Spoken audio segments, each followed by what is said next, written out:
My name is Maria Vance. I am 30 years old and I live in a quiet suburban home on Oak Street that I worked hard to buy on my own. I was sitting in a high-stakes corporate meeting in Denver when my phone buzzed against the hardwood table. I tried to ignore it. I am a professional and I needed to focus. But then it buzzed again and again. I glanced down.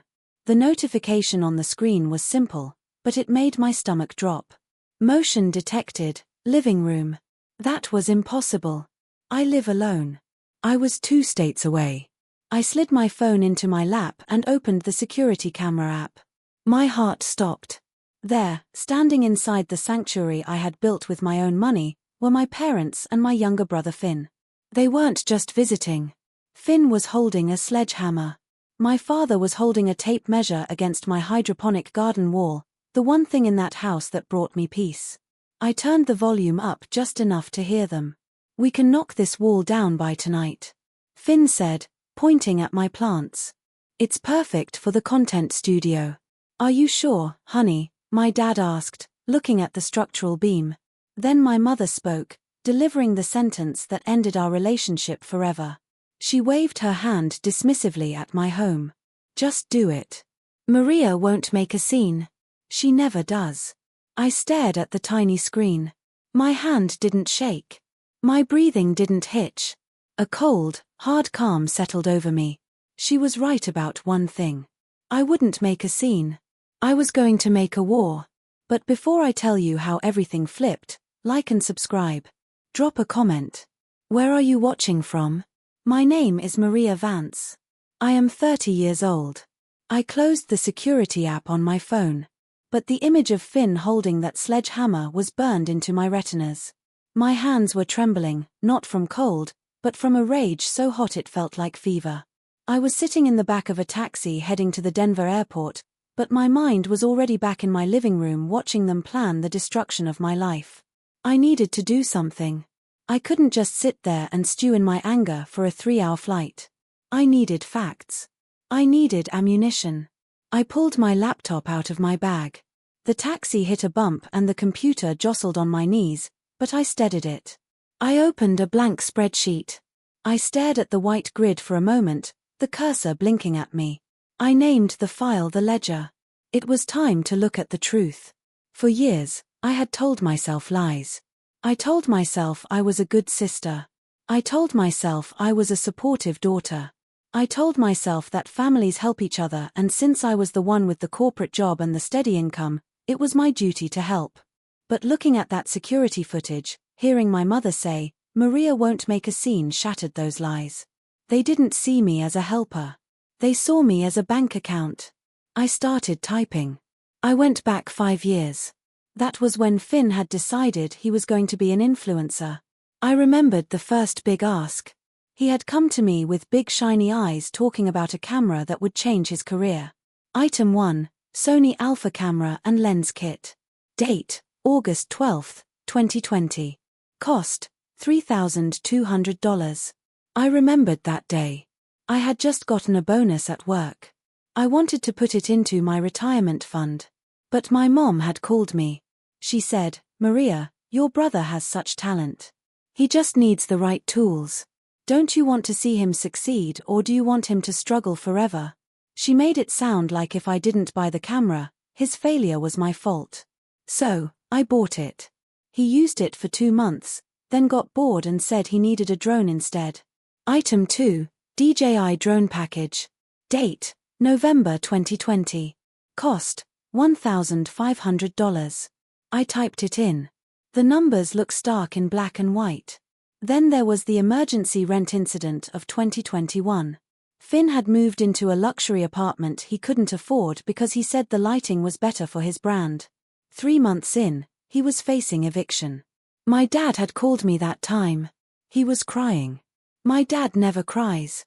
He said, "Maria, they're going to throw your brother on the street. We don't have the cash right now. We just need a bridge loan. He'll pay you back when his sponsorship money comes in." I paid the rent. I paid the late fees. I paid the lease break fee when he inevitably moved out a month later. Item 3, rent and lease break fees. Date, March 2021. Cost, $6,800. He never paid me back. The sponsorship money turned out to be a box of free energy drinks. The list went on. I scrolled through my bank statements, cross-referencing dates. The flight attendant came by and asked if I wanted a drink. I didn't even look up. I just kept typing. There were the car repairs for his old Jeep. There were the business investments for a clothing line that never printed a single shirt. There were the plane tickets for him to go to networking events in Miami and Los Angeles, which were really just parties. Item 14, Miami trip networking. Date, July 2022. Cost, $2,400. Each time I gave the money, there was a specific script. My mother would say, "He's trying so hard." My father would say, "Family supports family." And Finn would say, "I've got you, sis. Once I make it big, I'm buying you a house." I already had a house. The house they were currently breaking into. I typed faster. My fingers flew across the keys. I added the grocery bills I paid when they forgot their wallets. The phone bill I was still paying for Finn because he was on my family plan. The insurance payments. I got to the most recent big one, 3 months ago. Finn said he was in legal trouble over a copyright dispute. He needed a lawyer or he was going to get sued for thousands. I panicked for him. I transferred the money within an hour. Item 28, Legal fees. Date, September 2025. Cost, $5,000. I later found out there was no lawsuit. He had just wanted to go to a music festival in Coachella with a VIP package. I sat back in my seat. The plane was descending now. The spreadsheet was full. I highlighted the total column and clicked sum. The number appeared in bold at the bottom, $115,450. I stared at it. $115,000. That wasn't just money. That was my life. That was my time. That was 5 years of waking up at 6 a.m., working late nights, dealing with stress, saving every penny I could. I drove a 6-year-old car. I rarely bought new clothes. I cooked at home. I did all of that to save money, and they had taken over $100,000 of it. And for what? So Finn could play pretend? So my parents could feel like they were raising a star? The plane wheels touched the tarmac with a screech. The jolt snapped me back to the present. I closed the laptop. I didn't feel sad anymore. I didn't feel guilty. I felt like a fool, but I also felt clarity. The flight attendant announced our arrival. People started standing up, clicking their seat belts open, rushing to get their bags. I stayed seated for a moment. I held the laptop bag against my chest. It felt heavy, like a weapon. They thought I was the quiet one.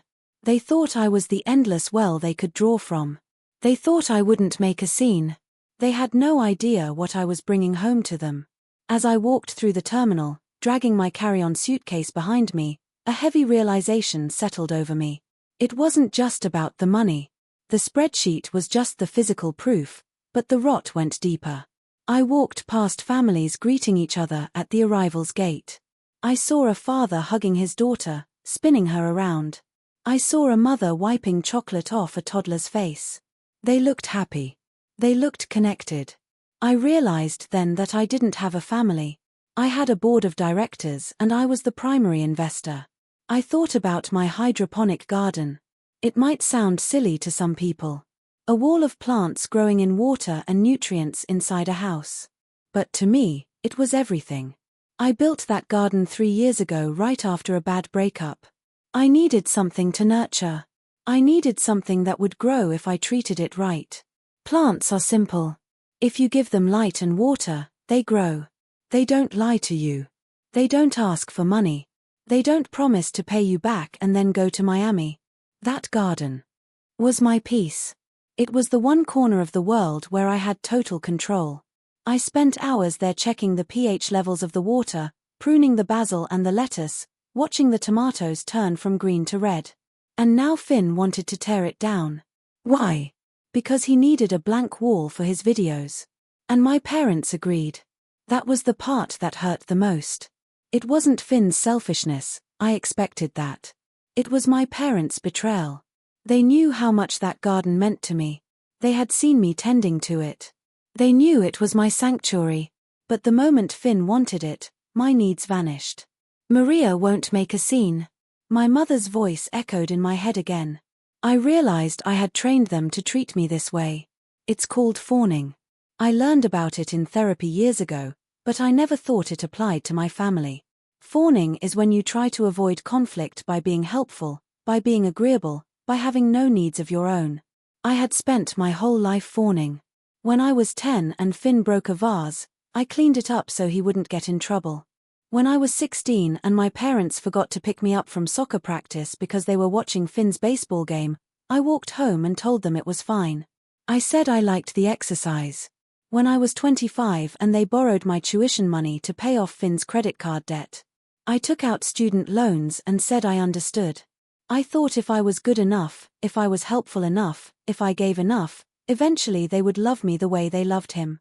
I thought I was buying love, but I wasn't buying love. I was paying a tax for existing in their orbit. I was an asset to them. I was a resource. I was the safety net that allowed them to let Finn fail over and over again without consequences. As long as Maria was there to write the check, everything was fine. If I stopped writing checks, would they still love me? The answer was painfully clear. They were breaking into my house right now. They were destroying my property. They didn't respect me. You don't rob people you respect. You don't demolish the things that bring joy to the people you love. I stopped in the middle of the concourse. People flowed around me like a river around a rock. I took a deep breath. It was a shaky breath, but it filled my lungs. I was done being an asset. I was done being the invisible support system. The sadness evaporated. It was replaced by a cold, steel resolve. I wasn't going to the house to beg them to stop. I wasn't going to cry and ask why they were doing this. I was going to treat this like a business transaction. They had breached the contract. They had stolen assets. And now, I was coming to collect. I started walking again, faster this time. My heels clicked sharply against the tile floor. I wasn't walking like a daughter going home to visit her parents. I was walking like a CEO walking into a hostile takeover. I had the ledger. I had the security footage. And I had absolutely no mercy left in my heart. I stepped out of the secure area of the airport and scanned the crowd. I wasn't expecting anyone. I usually took an Uber home. My parents never picked me up. That was a service reserved for Finn. But then I saw her, Helen, Finn's fiancée. She was standing near the baggage claim looking nervous. She was wearing a baggy sweatshirt and her hair was pulled back in a messy bun. She looked pale. She was biting her thumbnail, a habit she only did when she was extremely stressed. When she saw me, her eyes widened. She rushed over dodging a family with a cart full of luggage. "Maria," she hissed, grabbing my arm. "We need to talk now." I was confused. "Hayley, what are you doing here? Does Finn know you're here?" "No," she said quickly, looking over her shoulder as if she expected him to pop out from behind a pillar. "He thinks I'm at work. Come on, my car is right outside." She dragged me toward the exit. The automatic doors slid open and the humid air hit me. We walked to her small sedan in silence. She popped the trunk for my bag and we got in. She didn't start the car. Instead, she reached into the back seat and grabbed a thick manila envelope. She dropped it into my lap. "What is this?" I asked. "Open it," she said. Her voice was shaking. I opened the clasp and pulled out a stack of papers. The first page was a credit report, but it wasn't Finn's. It was my father's. I frowned. "Why do you have Dad's credit report?" "Look at the recent inquiries," Hayley said. "And look at the new accounts." I scanned the page. 3 new credit cards opened in the last 6 months. Total credit limit $50,000, all maxed out. "Okay," I said slowly. "So, Dad is spending money he doesn't have. That's not new." "Maria, look at the signatures on the applications," she said. She pulled out photocopies of the application forms. I looked at the signature at the bottom. It said Robert Vance. It looked like my dad's name, But the loop on the R was wrong and the slant was too sharp. I knew that slant. I had seen it on birthday cards for 5 years. That's Finn's handwriting, I whispered. He stole their identity, Haley said, tears starting to well up in eyes. He opened the cards in their names without them knowing. He intercepts the mail so they don't see the statements. He's been living off these cards for months. My stomach turned. This was fraud. This was a felony. There's more, Helen said. She pointed to a document at the bottom of the stack. It was a lease agreement for a luxury SUV, a Range Rover. The monthly payment was $1,200. I looked at the lessee name, Maria Vance. I felt the blood drain from my face. I didn't sign this. I know, Helen said. He forged your signature last week. He used your old pay stubs he found in your home office to prove income. He's picking the car up tomorrow. I sat there frozen. The ledger on my laptop was bad. That was $115,000 of money I had technically given him, even if under manipulation. But this was criminal. He had stolen my identity. He had stolen our parents' identity. Why are you telling me this? I asked Helen. You're marrying him. Helen let out a sob. She wiped her face with her sleeve. I'm not. Not anymore. I found these in his desk yesterday. I confronted him and he laughed. He said it didn't matter because you guys owe him. He said he's the brand and you're just the funding.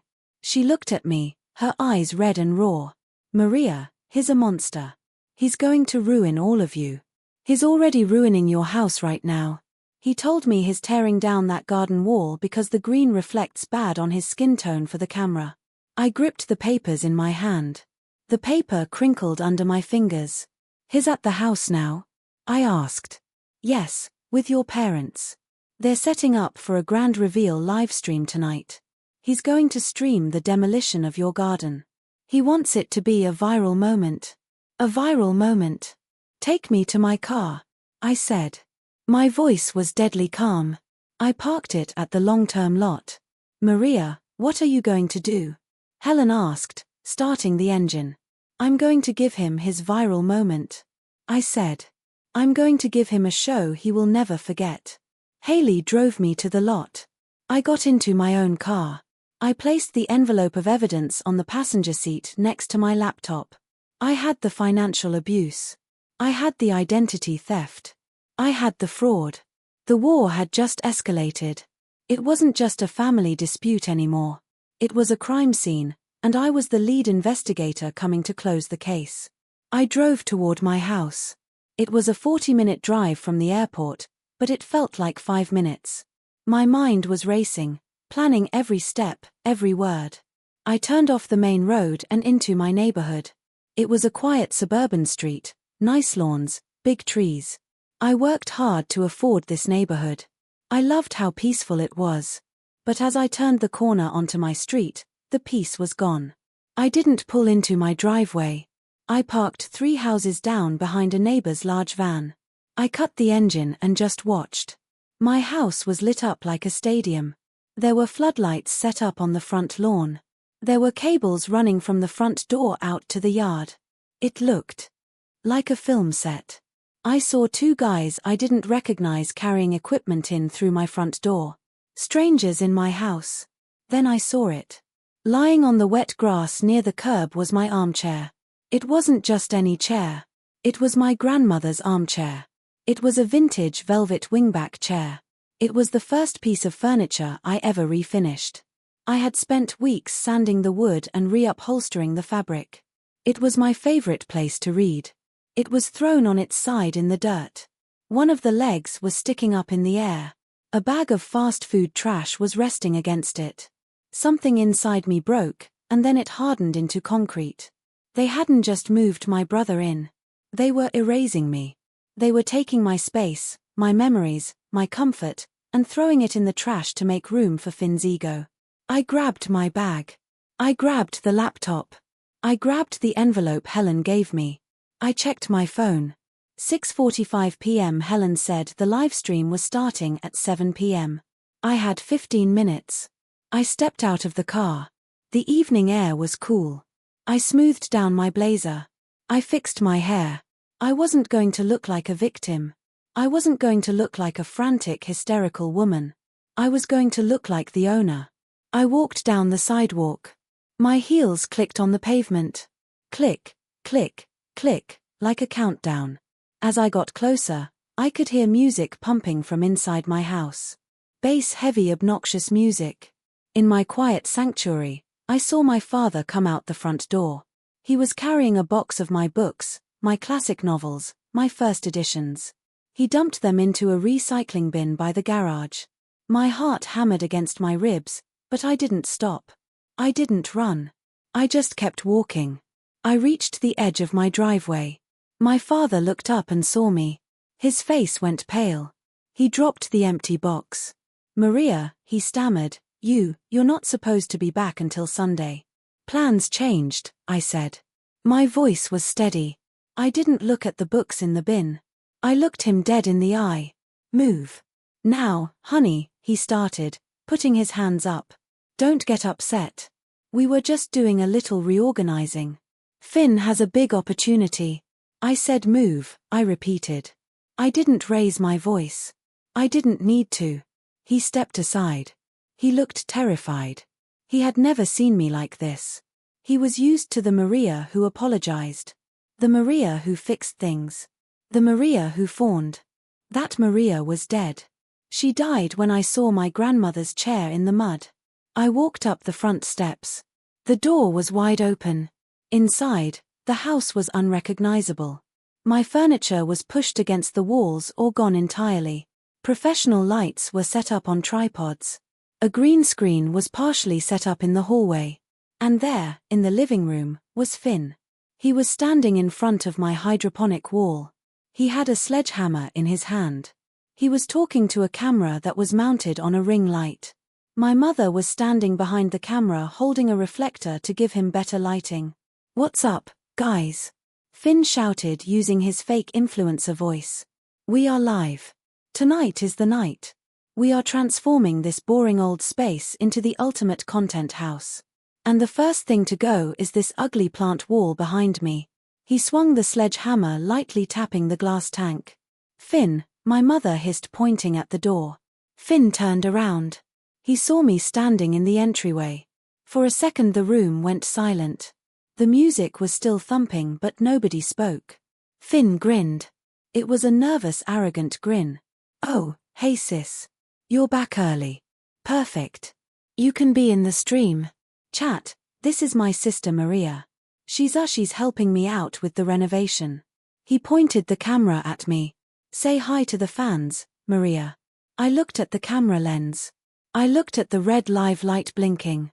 Thousands of people were watching. "Hi," I said. I walked into the frame. I stood right next to him. "This is perfect," Finn whispered to me, covering his mic. "Just play along. Act excited. We can make bank on the stream." I looked at him.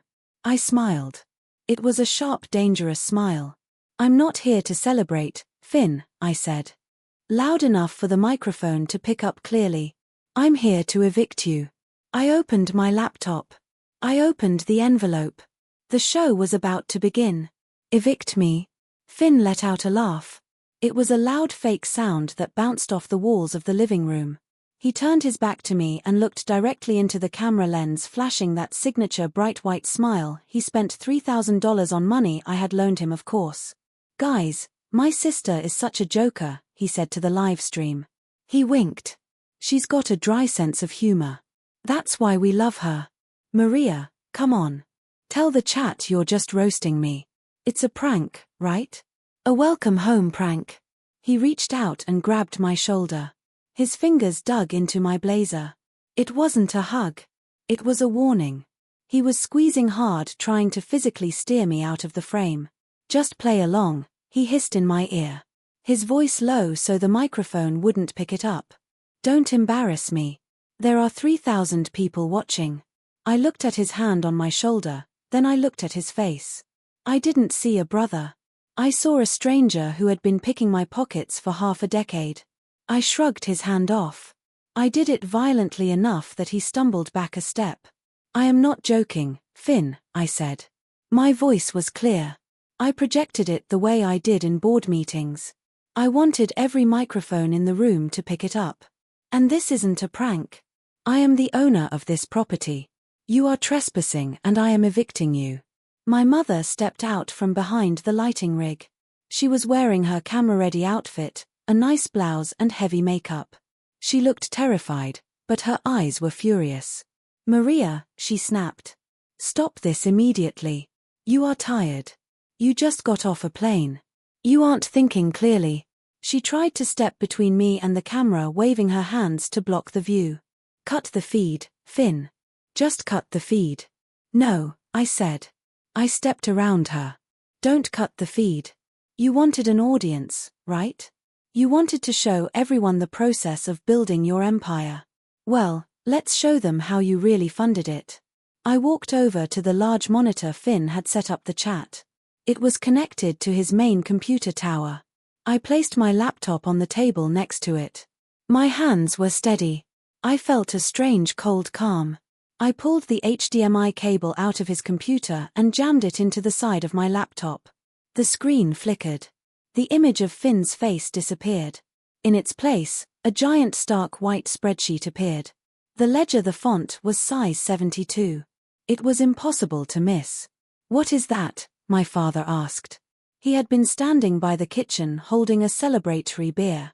Now he set the beer down. Maria, what are you doing? I'm showing the investors their return on investment. I said. I turned to the camera. I looked right into the lens. Hello everyone. I said. My name is Maria. I am Finn's sister. I am also his primary investor. Although usually investors get equity, I just get lies.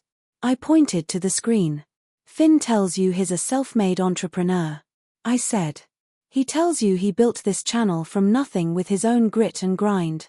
He sells you merchandise about hustle culture. I scrolled to the top of the spreadsheet. Let's look at the hustle. I said. Item number 1. I read aloud. Sony Alpha Camera Kit. Date, August 12, 2020. Cost, $3,200. I looked at Finn. He was turning a shade of red I had never seen before. That's the camera filming us right now. I said. He told you he bought it with money from mowing lawns. He didn't. I bought it because he cried and told our mother he would never be happy without it. Shut up. Finn yelled. He lunged for the laptop. Turn it off. You're violating my privacy. I slammed my hand down on the keyboard, blocking him. I'm not violating your privacy. I paid for the privacy. I paid for the walls you live in. I paid for the clothes on your back. I scrolled down. Item number 3. I continued, my voice rising just enough to cut over his protests. Emergency rent, March 2021, $6,800. I turned to the chat. The comments were scrolling so fast they were a blur. Of colors. Wait, is this real? She brought receipts. OMG exposed. Self-made. More like sister-made. This is the best content he's ever posted. He told you he was living in a luxury penthouse because his brand was blowing up. I told the viewers. The truth, he was being evicted. He had 3 days to vacate. He called me weeping. He said he would be homeless, so I paid it. He promised to pay me back the next week. I looked at Finn. That was 4 years ago. Where is my money, Finn? It's coming, Finn screamed. He looked like a cornered animal. I have a deal in the works, you know that. Why are you doing this? You're ruining everything. You ruined it yourself, I said. My father marched over to me. He grabbed my arm hard. That is enough, young lady. You are humiliating your brother. You are humiliating this family. Family, I laughed. It was a sharp, bitter sound. We aren't a family, Dad. We're a corporation. And I'm the only employee. I ripped my arm out of his grip. Let's talk about the car repairs, I said, scrolling down the list. Let's talk about the networking trip to Miami that cost $2,000. The one where he posted photos of him popping bottles at a club. I paid for those bottles. I was sitting in my office at 9 p.m. on a Friday night, working overtime, paying for him to pretend he was rich. You offered, my mother shrieked. You said you wanted to help. I didn't offer, I spun around to face her. You manipulated me. You told me he was depressed. You told me he was fragile. You told me if I didn't help him, his failure would be on my conscience. My mother flinched. She knew it was true. She had used guilt like a scalpel for years, carving pieces off of me to feed him. I kept a record, I said, pointing to the screen. Every single dollar, every single lie. I highlighted the bottom row. The total sum, $115,450. The number sat there on the big screen, glowing. $115,000, I said to the camera. That is what it cost to build Finn Vance. He isn't a creator. He is a leech. Finn was shaking. He looked at the chat. The tide had turned against him completely. The who worshipped him 5 minutes ago were now tearing him apart. Pay her back, bro. L major L unsubscribing. Fraud. You, Finn whispered. You jealous ugly. The room went silent. Excuse me, I said softly. You've always been jealous, Finn spat. He walked toward me, his hands balled into fists. You're boring. You're a corporate drone. You have no personality. You see me shining. You see me making something of myself and you can't stand it. You want to drag me down to your miserable level. Finn, stop, my dad warned, but it was weak. No, Finn yelled. She needs to hear it. No one likes you, Maria. Mom and Dad tolerate you because you pay the bills, but nobody likes you. You're cold. You're rigid. You're alone. Look at you. You're 30 years old and you're alone in this big empty house with your stupid plants. He gestured wildly to my hydroponic wall. That's why we were going to tear it down, he sneered. To put something cool here. Something with life. Not this. This sad little hobby of yours. My mother nodded. She actually nodded. He's just angry, she said to me, trying to smooth it over, but her eyes were cold. But he has a point, Maria. You are very difficult to love. You make everything transactional. You keep score. I keep score because you keep stealing, I yelled. My composure finally cracked. The hurt flooded out. I bought this house so we could have Christmas here, I said, my voice shaking. I built this garden because it made me happy. And you came here while I was away working to pay for your lifestyle, and you brought a sledgehammer to destroy the only thing I care about. It's just a wall, my father shouted. It's drywall and glass. Why do you care more about a wall than your own brother's future? Because the wall doesn't lie to me, I screamed back. Because the wall doesn't steal from me. Because the wall doesn't look me in the eye and tell me I'm unlovable while reaching into my purse. I took a deep breath. I smoothed my blazer. I at the camera one last time. This live stream is over, I said, and so is the Bank of Maria. I reached for the laptop to disconnect it. Don't you touch that. Finn lunged. He shoved me. I stumbled back, hitting my hip against the corner of the kitchen island. Pain shot down my leg. Did you see that? I shouted at the camera. He just assaulted me. I didn't touch her, Finn lied instantly. She tripped. She's crazy. She's throwing herself on the floor. We saw it, Finn, my dad said quietly. Whose side are you on? Finn whipped around. We are on your side, honey, my mom said quickly, rushing to him. She stroked his arm. She provoked you. Anyone could see that. She came in here looking for a fight.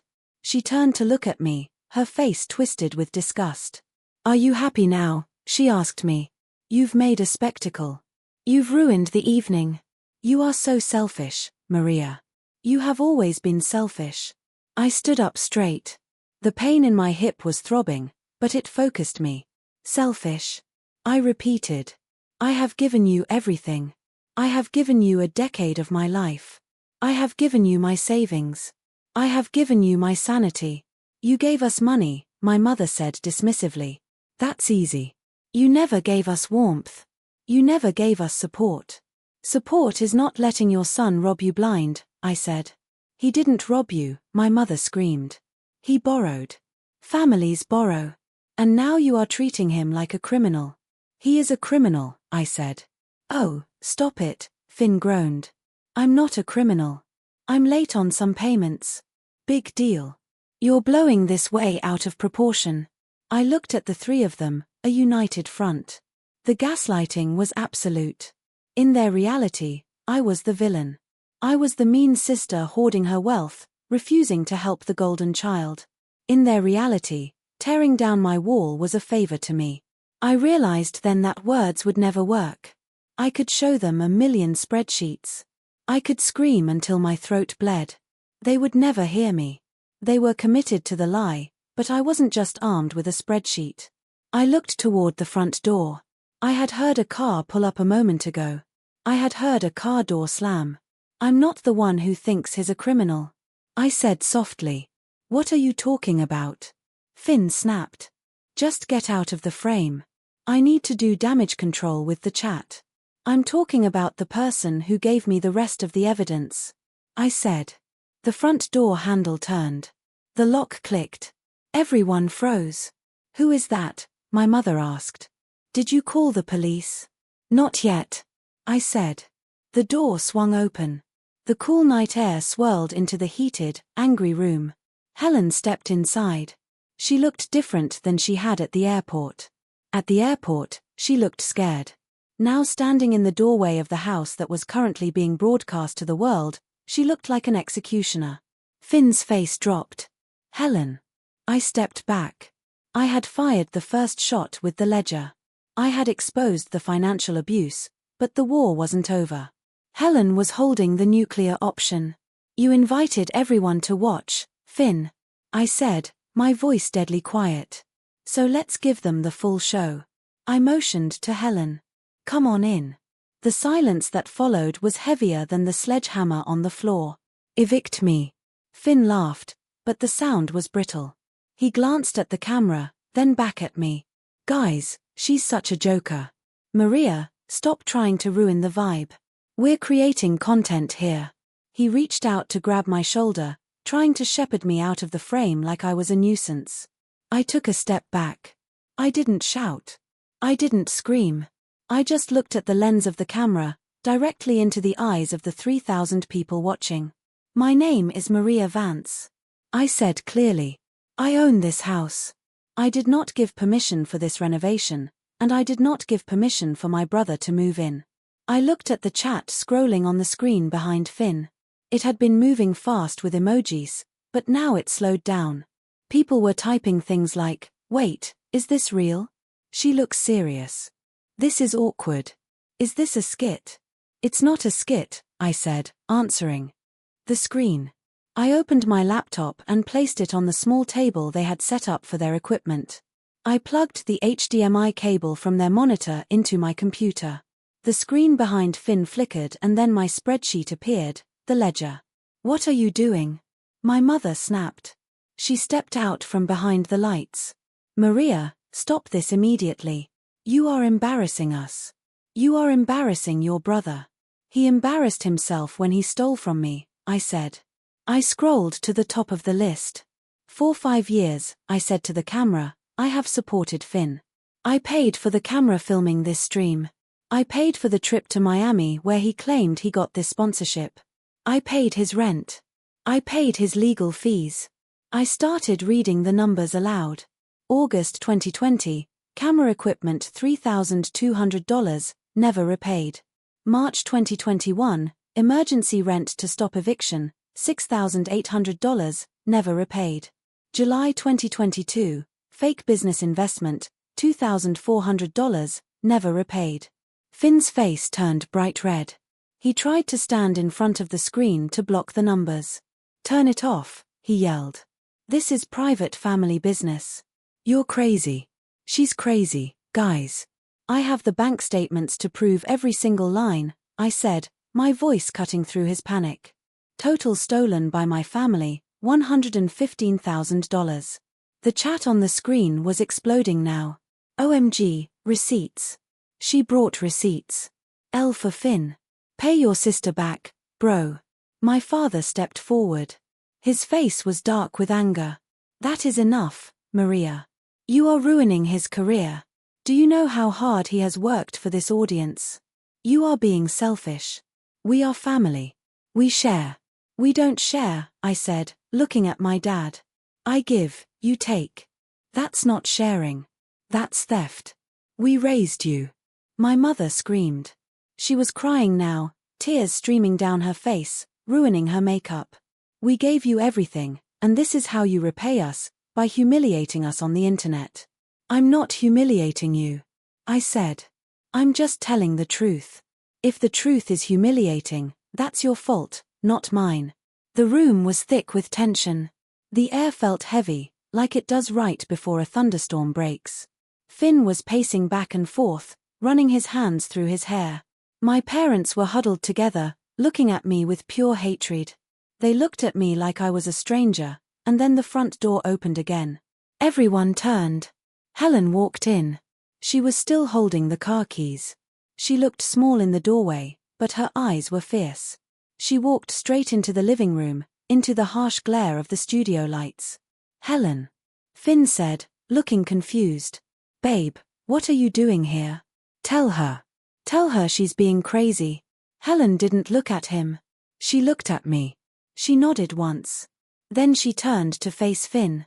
She's not crazy, Finn. Helen said. Her voice was quiet, but in the silent room, it sounded like a shout. Babe, don't start. Finn warned. Not now. Don't call me babe. Helen said. She reached into her bag and pulled out the second set of papers, the ones she had shown me in the car. She walked up to the camera. Finn tried to grab her arm, but she pulled away. She held the papers up to the lens. My name is Helen. She said to the live stream. I was Finn's fiancée, and I found these in his desk yesterday. She held up the credit card applications. These are credit card applications. She explained. In the name of Robert and Linda Vance. My parents froze. My dad blinked. What? He opened 3 credit cards in your names. Helen said, turning to look at my parents. He forged your signatures. He used your social security numbers. He maxed them out. $50,000 of debt in your names. My mother gasped. She put a hand to her chest. No, Finn wouldn't do that. It's a mistake. It's not a mistake, Mom, Finn said, his voice cracking. I was going to pay it back. It was for the brand. I just needed a little capital to get things moving. Once the channel blew up, I was going to pay it all off, I swear. You committed identity theft against your own parents, I asked. I felt sick. Even after everything, hearing him admit it out loud was shocking. I had to, Finn shouted. You stopped giving me money. You started asking questions. I didn't have a choice. You had a choice, Helen said coldly. You could have gotten a job. Finn looked at her with betrayal. You're supposed to be on my side. I was on your side, Helen said. Tears started to fall from her eyes now. I defended you. I loaned you money, too. But then I found this. She held up the last piece of paper, the lease agreement for the Range Rover. He leased a $68,000 car yesterday, Helen said. And he signed Maria's name. I stepped forward. I looked at the paper on the screen. There was my name, a jagged fake scrawl. That's a felony, I said softly.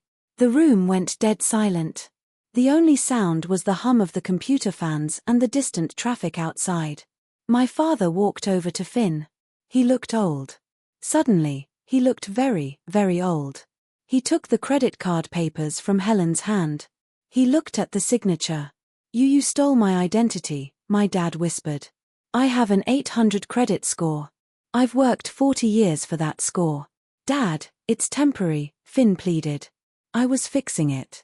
And you, my mother said, looking at the lease. You forged your sister's signature. Finn, you could go to jail for this. Only if she presses charges, Finn yelled, pointing at me. She won't press charges. She's my sister. She loves me. She won't send me to jail. He looked at me, his eyes wide and frantic. He was banking on the old Maria.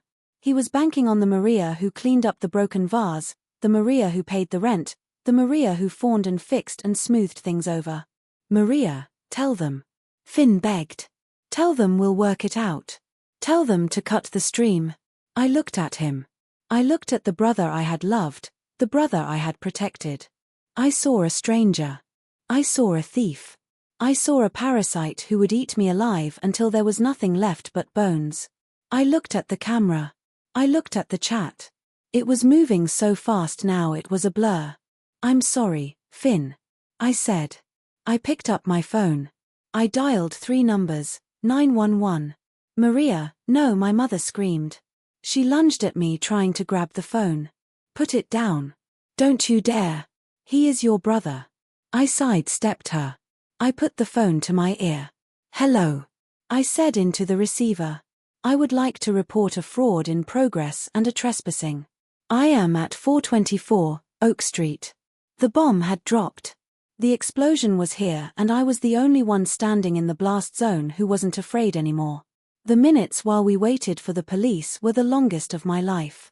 The house was a cage of noise and hysteria. Finn had scrambled to turn off the live stream, ripping the cords out of the wall, but the damage was done. Thousands of people had seen the confession. Thousands of people had seen the evidence. My mother was in full panic mode. She was pacing the living room, wringing her hands, alternating between begging me and screaming at me. Call them back, she shrieked. Tell them it was a mistake. Maria, you are destroying this family. How can you be so cruel? He is a boy. He made a mistake. He is 26 years old.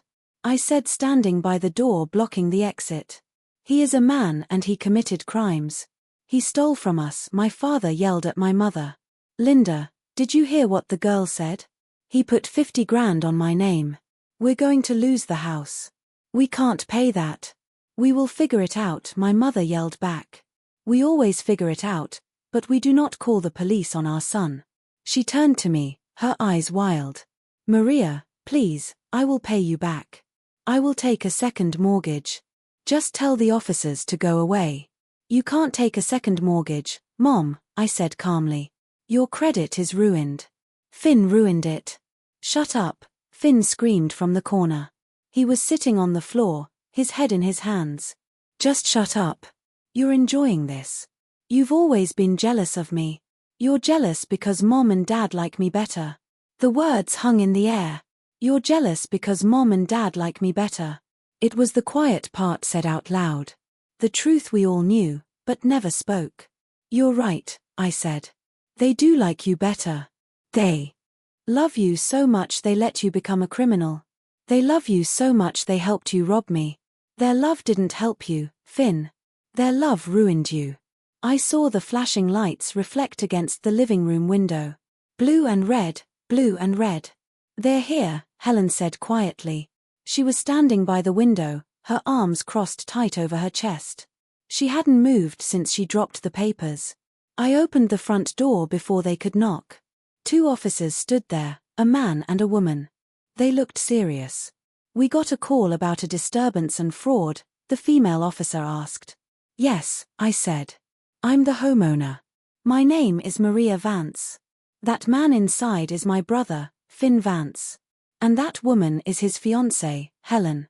She has evidence that he has committed identity theft and forgery against myself and our parents.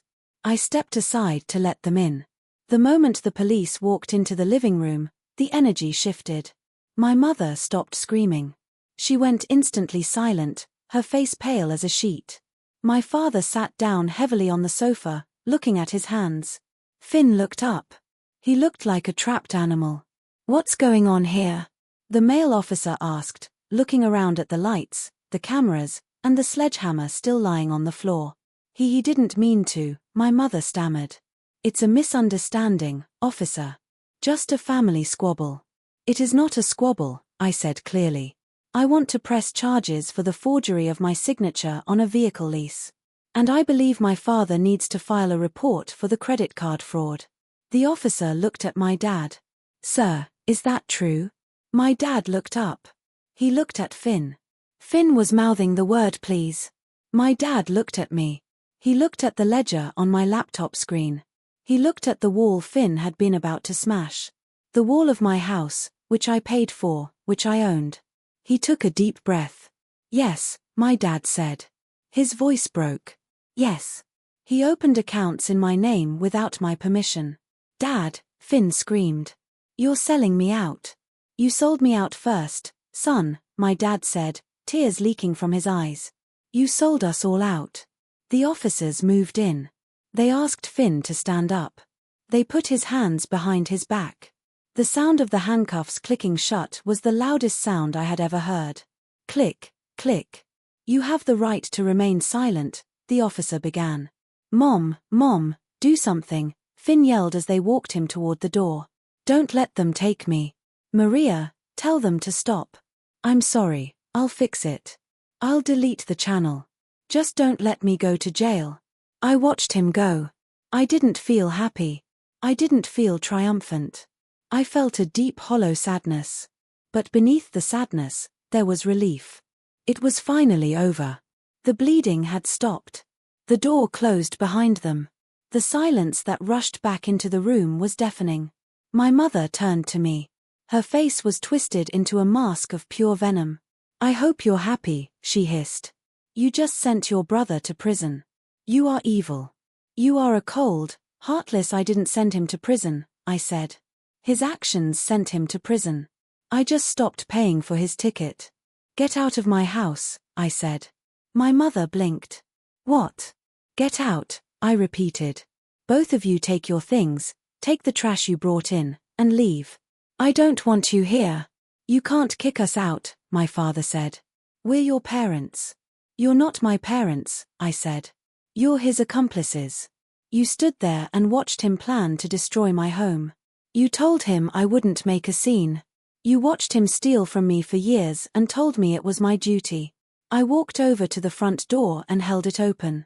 I'm making a scene now, I said. Leave. We have nowhere to go, my mother said. It's late. Go to a hotel, I said. Put it on a credit card. Oh wait, you can't. Finn maxed them all out. It was cruel. I knew it was cruel, but I needed them to understand that the Bank of Maria was closed, permanently. My father stood up. He grabbed my mother's arm. Come on, Linda. Let's go. I'm not leaving, she cried. He's right, my father said.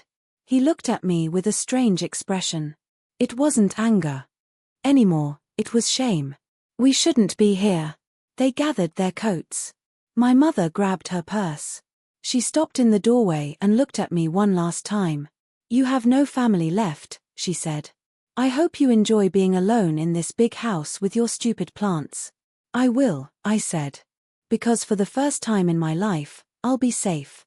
I watched them walk to their car. I watched them drive away. Helen was still standing by the window. She looked at me. I'm sorry, she whispered. I should have told you sooner. You told me when it mattered, I said. Thank you. I'm going to go, she said. I need to. I don't know what I need to do. Figure out my life, I guess. Go, I said gently. Take care of yourself, Helen. She left. I was alone. I locked the front door. I slid the deadbolt. I checked the security camera feed. The driveway was empty. I walked into the living room. It was a mess. There were wires everywhere. The sledgehammer was on the floor. I picked up the sledgehammer. It was heavy. I walked over to the hydroponic garden wall. I looked at the basil. I looked at the tomatoes. They were green and healthy. They were alive. I put the sledgehammer down gently in the corner. I sat in my grandmother's armchair. I had dragged it back inside from the lawn before the police arrived. It was dirty, but it was still soft. I closed my eyes. The house was quiet. No music, no shouting, no demands. I took a deep breath. The air smelled like rain and wet soil. I was alone. And for the first time in 20 years, I wasn't afraid of what was going to happen. Next 3 months is a long time, and it is also no time at all. It was a Tuesday morning. The sun was streaming through the windows of my living room. The light hit the water in the hydroponic tubes, making little dancing reflections on the walls. I was sitting at my kitchen island drinking coffee, black coffee, simple. I looked around my house. It looked different now. I had repainted the living room. I chose a soft warm cream color. The green screen was gone. The studio lights were gone. The content house vibe was erased completely. I walked over to my garden wall. It was thriving. The tomato plants were heavy with fruit. The lettuce was crisp and bright green. I picked a cherry tomato and popped it into my mouth. It was sweet and warm from the sun. My phone buzzed on the counter. It wasn't a panic call. It wasn't a demand for money. It was a notification from my lawyer. Update on proceedings. The message read: plea deal accepted. 3 years probation. Restitution ordered. I swept the message away. Finn had taken a plea deal. He avoided prison time for the identity theft because my parents refused to testify against him in the end. But the fraud charges for the car stuck. He had a criminal record now. He was working at a warehouse packing boxes. His influencer career was dead. The internet never forgets. And the clip of me reading the ledger had gone viral in a way he never intended. He was the laughingstock of the platform. My parents didn't fare as well. Because of the massive debt Finn had racked up in their names, and because they tried to cover for him even after the arrest, they couldn't make their mortgage payments. The bank foreclosed on their house last month. They were living in a small 2-bedroom apartment on the other side of town. My mother had tried to call me a few times. She left voicemails. Sometimes she was crying, saying she missed me. Sometimes she was angry, blaming me for their apartment. I never called back. I had changed my number, but she found a way to get messages to me through old family friends. I just blocked them, too. It sounds harsh. I know it does. People say, but they're your parents. But I learned something in these last 3 months. I learned that biology is an accident. Family is a choice. I thought about Helen. We met for coffee last week. She looked better. She had gained a little weight back. She had been so thin from the stress. She broke up with Finn the night of the arrest. She was working at a bakery now, saving up to go back to school. She was happy. We didn't talk much about Finn. We talked about books. We talked about bread recipes. We were becoming friends, real friends, not just 2 women held hostage by the same narcissist. I finished my coffee and rinsed the mug in the sink. The water was warm on my hands. I had my money back. Well, some of it. The court ordered restitution, so I got small checks every month from Finn's wages. It would take him 50 years to pay me back the $115,000. But I didn't care about the money anymore. I had something more valuable. I had my life. I walked into the living room and sat in my grandmother's chair. I had had it professionally cleaned. It looked good as new. I opened a book. It was quiet. Before, silence used to scare me. Silence meant something was wrong. Silence meant my parents were angry or Finn was plotting something. I used to fill the silence with noise, with work, with fixing things. Now, silence felt like a warm blanket. I looked out the window. A bird landed on the feeder I had set up, a bright red cardinal. It looked at me, chirped once, and flew away. I smiled. I wasn't a victim anymore. I wasn't a bank. I wasn't a doormat. I was Maria. And for the first time, that was enough. I want to talk to you directly for a minute. Yes, you, the person reading this story. Maybe you read this and thought, wow, her family was crazy. And you're right, they were. But maybe you read this and felt a little knot in your stomach. Maybe you recognized something. Maybe you have a brother who always needs just a little help. Maybe you have a mother who says, don't make a scene when you try to defend yourself. Maybe you have a father who thinks your money is family property. Maybe you are the one who is always fixing things. The one who stays up late worrying about everyone else's problems while they sleep soundly. I wrote this story for you. I want you to know that keeping the peace is not worth your soul. If the price of your family's love is your financial security, your mental health, and your dignity, then the price is too high. You cannot buy love. I tried. I spent $115,000 trying. It didn't work. You cannot save people who do not want to be saved. I tried to save Finn from reality for 5 years. All I did was help him dig a deeper hole. Setting boundaries isn't mean. It isn't cruel. It isn't selfish. It is survival. When I kicked my parents out of my house that night, I thought I was killing my family. I thought I was ending my world, but I wasn't. I was saving myself. I was cutting off a gangrenous limb so the rest of the body could survive. It hurts. I won't lie to you. It hurts to realize the people who are supposed to love you only love what you can do for them. But the pain of leaving is better than the pain of staying. The pain of leaving heals. The pain of staying just rots you from the inside out. Look at your life. Look at your ledger. Who is taking from you? Who is draining you? Who is making you feel small? You have the power to close the account. You have the power to change the locks. You have the power to say, no. It's scary, but on the other side of that fear is a garden. A garden that is green and quiet and yours. If this story resonated with you, if you see yourself in my struggle, please leave a comment below. Share your story. Let's talk about it. Don't let them convince you that you're crazy. Don't let them convince you that you're selfish. You are not an asset. You are a person and you deserve to be safe in your own home. Please like this story, share it with someone who needs to hear it, and subscribe for more. You are not alone.